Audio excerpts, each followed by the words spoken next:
Le plus grand club féminin de France, forcément.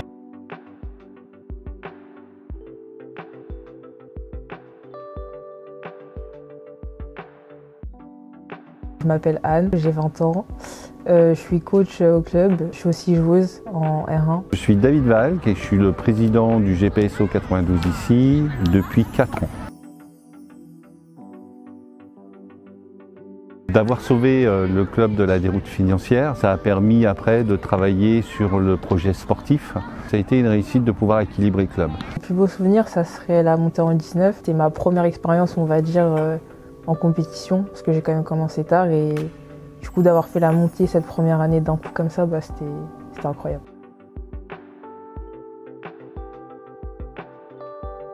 Premièrement, confiance en soi, parce que c'est important. De la communication, que ce soit entre elles ou avec nous, ou même avec d'autres membres du staff. La solidarité, toujours être, on est une équipe, donc on doit toujours être solidaires entre nous.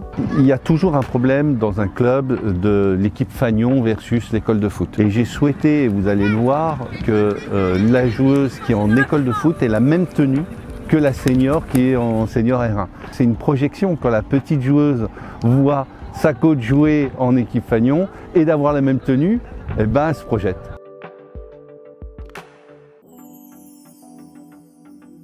Je suis président depuis 4 ans de ce club de foot 100% féminin. Je suis entouré dans le conseil d'administration de 50% de femmes et d'hommes, donc on échange sur cette parité. Ce que j'entends dire, c'est que le foot féminin ne pouvait pas se développer sans le masculin, et nous on est l'exception. En étant un club 100%, on essaye de trouver notre voie. Je pense qu'il faut complètement inventer un modèle, il faut complètement inventer certaines choses sur le féminin. Il faudrait encore plus le mettre en avant. Il a déjà été mis en avant, notamment avec la Coupe du Monde, etc. Il faudrait mettre un peu plus de visibilité sur les joueuses et ensuite sur les clubs. Et peut-être que ça apportera plus de public et donc plus de notoriété.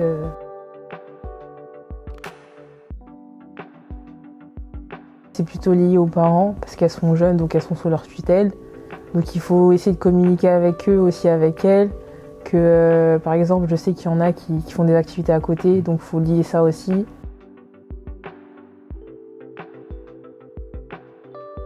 Les 100% féminins, c'est que tout ce qui sera mis en place par le club, ça sera pour nous, pour les filles, et qu'on ne sera pas mise de côté. On sait qu'on sera écouté quoi qu'il arrive.